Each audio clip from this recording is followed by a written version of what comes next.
Now, in the latest study here, ICMR has estimated that the third wave of the coronavirus here will not be as devastating as the second wave of the deadly virus. This study demonstrates plausible mechanisms for a third wave that could include a new variant of the virus causing COVID-19 that is more transmissible and at the same time capable of escaping prior immunity.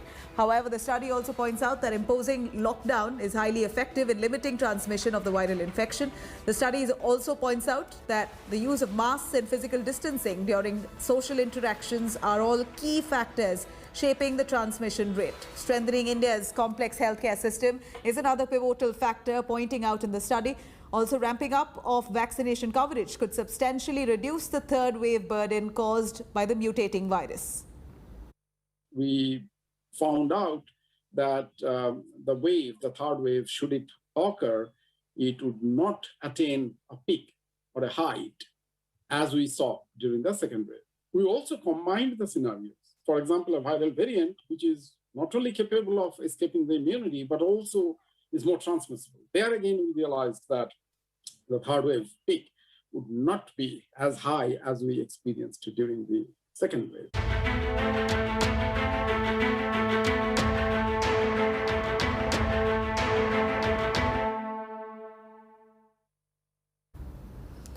Now, the country is barely out of the second wave of the killer coronavirus, and amid a threat of the third wave looming large, there's another mutant variant that is already wreaking havoc. The variant of concern here, Delta Plus. It has already claimed 4 lives apart from infecting 52 people in the country. Maharashtra government has also decided not to lift curbs after the state reported the first death due to the mutated virus. Let's take a look at this report. India records another death due to Delta Plus. An 80-year-old lost his life after fighting this variant of concern in Ratnagiri. The other 20 infected with the new mutant are safe according to the government. So far, 4 deaths have been reported in India related to Delta Plus. उसको कई व्याधि या कई comorbidity थी कि जिसके और as भी था कि जिसके वजह से उनकी मृत्यु हुई है. जो बचे हुए 20 है वो 20 के 20 बिल्कुल दुरुस्त होके अपने घर गए हैं. इसीलिए डेल्टा प्लस वेरिएंट को कोई बहुत अभी इमीडिएटली डरने वाली बात नहीं है. Maharashtra has the maximum number of Delta Plus cases with 21 cases detected so far. Of these, 9 are from Ratnagiri, 7 from Jalgaon, 2 from Mumbai and 1 each from Palghar, Sindhudurg and Thane. The state is taking no chances. The administration has declared 6 villages in Ratnagiri and Jalgaon districts as restricted. 6,000 RT-PCR tests have been conducted in these villages. जो हमने एक राज्य शासन ने स्वास्थ्य विभाग ने जो एक प्रोजेक्ट हाथ में लिया है कि जिसमें हर डिस्ट्रिक्ट में हम 100 लोगों की सैंपल्स की genomic sequencing, whole genomic sequencing कर रहे हैं. अभी परिस्थिति बिल्कुल काबू में है. The State Health Department has predicted a third wave in the next 2-3 weeks. CM Uddhav Thackeray this week held a meeting with the collectors of the affected districts. From now, each district will have separate plans. The local administration will decide on restrictions based on the actual caseload. Total unlock will not happen in a hurry. Maharashtra government has also decided not to lift curbs after the state reported first death due to the mutated virus. Tightening the existing curbs, the state government has decided that instead of a 5-level unlock, there will now be a uniform 3-level restrictions in all districts. Malls, theatres and multiplexes will remain closed, while restaurants will be allowed to operate at 50% capacity till 4 p.m. After that, only takeaway and parcel services will be allowed. Restrictions are not being eased out, vaccination is being promoted, and secondly, apart from this, Maharashtra government has also decided to go in for upgrading the medical infrastructure. There are hospitals where the fact that they need to be upgraded for the third wave is the simple reason that Maharashtra government believes that there will be more than 50 lakh cases in the third wave. Out of that, at least 25 lakh people will really depend on the government infrastructure, which is the reason why this entire upgrade is extremely important. With cameraman Vijay Desai in Mumbai, Vidya for India Today.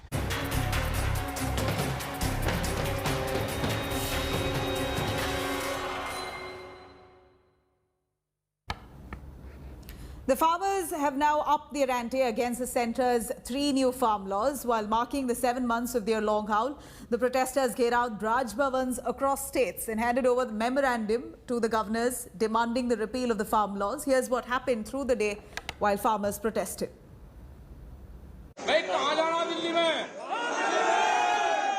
A long haul. A battle against the centre and a call to save democracy and agriculture. All amid a raging pandemic. Bharat's Kisan is trying to revive its movement, marking the 7 months of their protest against the new farm laws. Upping their ante, the farmers decided to gherao the LG offices across the nation to hand over their memorandums to governors to repeal the 3 farm laws. In Delhi, 6 farmer leaders met LG Anil Baijal at the Governor House, while several others were detained. जो लोग हमारे पकड़े गए, उनको या तो तिहाड़ भेजो या LG से बात करो. कोई रास्ते तीसरा कोई रास्ता नहीं है. या तो तिहाड़ या LG.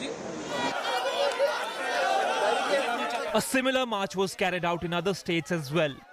As the Samyukt Kisan Morcha observed Save Agriculture, Save Democracy Day on Saturday. 4 lakh tractor जाएंगे जब भी जाएंगे दिल्ली, सावधान. ये 4 लाख ट्रैक्टर भी यही है और ये 25 लाख भी यही है. With the call for reviving the protests, an alert has been sounded in the national capital. As the intelligence agencies warn against Pakistan-based ISI proxies' bid to sabotage farmers' protests. Sources suggest that ISI may try to hijack the farmers' protest by instigating the deployed security forces. The farmer leaders have now put forth their demands in front of the LG. There are 2 routes which have been charted out. One route from Bagpat to Singhu border and the other from Bijnor to Ghazipur. One march will take place on the 9th of July and the other one will take place on the 24th July.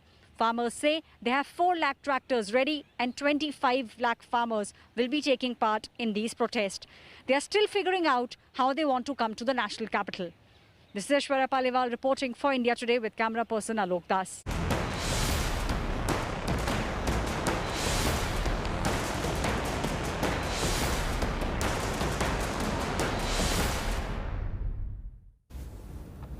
Now, the Enforcement Directorate has widened its probe into Maharashtra extortion case on Saturday. Former State Home Minister Anil Deshmukh skipped the ED summons and sought more time to probe before the agency. In fact, this comes right after Deshmukh's personal assistant and secretary, who were arrested earlier, will be now in ED custody until 1st of July. Here's all that happened.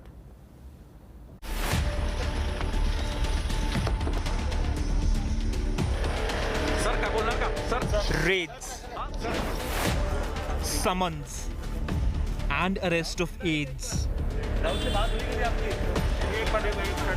ED heat on former Maharashtra Home Minister Anil Deshmukh in the alleged extortion and money laundering case.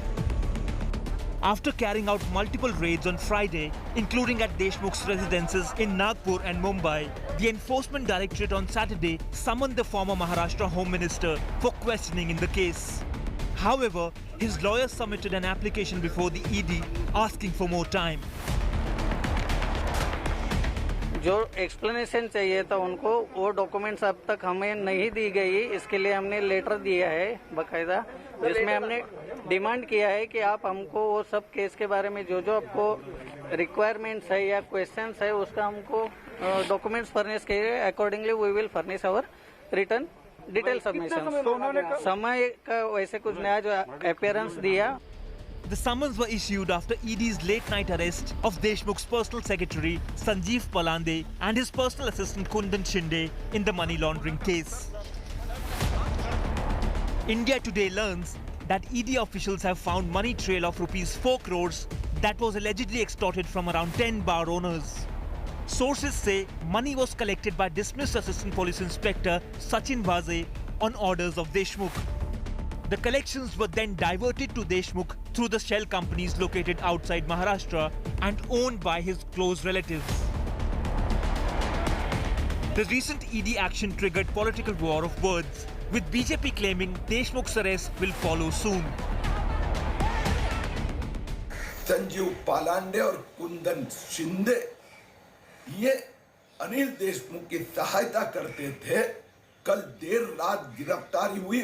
मुझे विश्वास है आने वाले कुछ दिनों में अनिल देशमुख भी गिरफ्तार होंगे।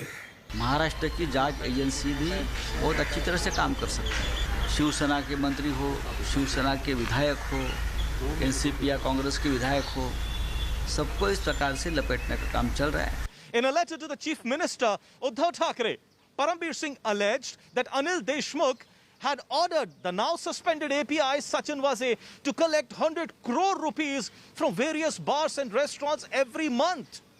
Now the trouble is mounting for the former minister. The big question is, will Anil Deshmukh be arrested now? With camera person Samir Shanbag, this is Pankaj Upadhyay in Mumbai, reporting for India Today.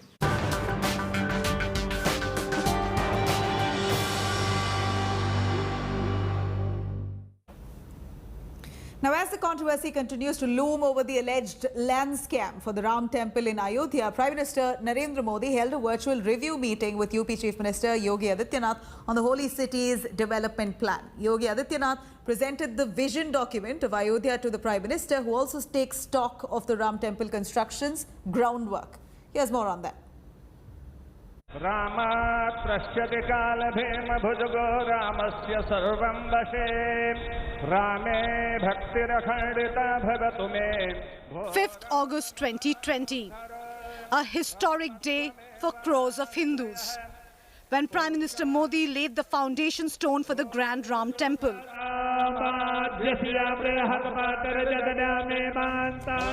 Now,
Congress and Samajwadi Party are up in arms.